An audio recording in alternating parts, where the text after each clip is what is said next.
एक बार एक किसान भगवान से बहुत नाराज हो गया। किसान बहुत मेहनती था। बहुत मेहनत से वह खेतों में अनाज उगाता, उसकी देखभाल करता, पर अक्सर उसकी फसल खराब हो जाती।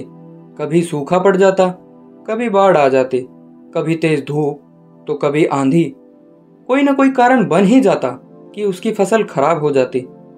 एक दिन वह किसान गुस्से में आसमान की ओर देखकर भगवान से कहने लगा, हे ईश्वर, आपको लोग सर्वज्ञाता मानते हैं कि आप सब जानते हैं, कहते हैं कि आपकी इच्छा के बिना एक भी पत्ता नहीं हिलता, पर मुझे तो लगता है कि आप छोटी से छोटी बात भी नहीं जानते। आपको तो ये भी नहीं पता कि खेतीबाड़ी कैसे करते हैं। अगर आप जानते होते तो हर समय जो बाढ़, आंधी, तूफान आते हैं वो कभी नहीं आते। आप नहीं जानते कि कितना नुकसान उठाना पड़ता है।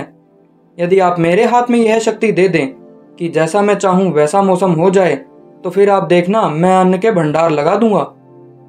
भगवान इस किसान के तीखे वाक्य सुनकर मुस्कुरा रहे थे और वह किसान के सामने प्रकट होकर बोले, मैं आज से तुम्हें ये शक्ति देता हूं कि तुम अपने खेतों पर तुम्हारी जैसी इच्छा हो वैसा मौसम कर सकोगे। मैं बिल्कुल भी दखल नहीं दूंगा, तुम्हारी इच्छा से सब कुछ होगा। ये सुनकर किसान बहुत खुश हुआ। किसान ने गेहूं की फसल अपने खेतों में बोई। जब उसे लगा कि खेतों को धूप चाहिए तो खेतों को धूप मिली। जब लगा पानी चाहिए तो बारिश होने लगी। आंधी, तूफान, बाढ़ कुछ भी उसने अपने खेतों पर आने नहीं दिया। किसान के खेत में इस वर्ष ऐसी फसल हुई जैसी कभी नहीं हुई थी। हरी भरी लहलहाती फसल देख मन ही मन वह बहुत खुश हो गया और सोचने लगा, अब सबूत के साथ दिखाऊंगा भगवान को कि इसे कहते हैं शक्ति का सही उपयोग। मेरी सफलता को देख उन्हें अपने नियम जरूर बदलने पड़ेंगे। कुछ दिन गुजरे और फसल कटने को तैयार हो गई।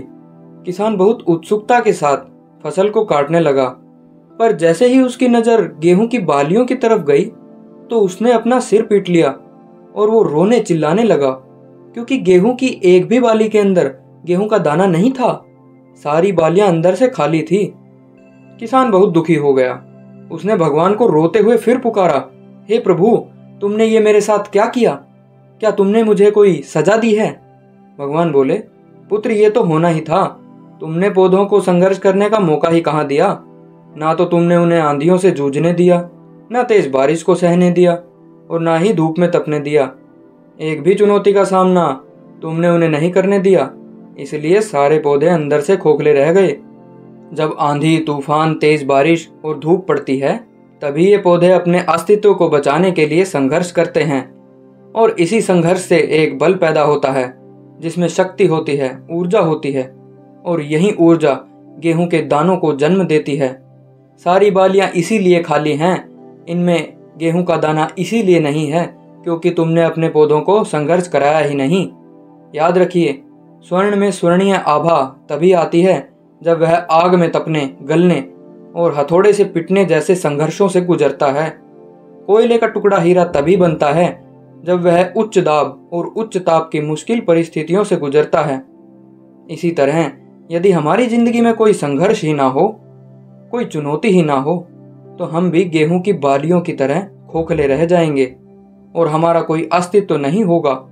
विपरीत परिस्थितियां, चुनौतियां, समस्याएं हमें और अधिक निखारती हैं। यदि जीवन में कठिन परिस्थितियां और चुनौतियां आए तो घबराना मत, बल्कि डटकर सामना करना, विश्वास करना कि आप और अधिक निखर जाओगे और अधिक मजबूत बन जाओगे। किसी ने कितना सही कहा है, जिंदगी जीना आसान नहीं होता, बिना संघर्ष कोई महान नहीं होता। जब तक ना पड़े हथौड़े की चोट, तब तक पत्थर भी भगवान नहीं होता।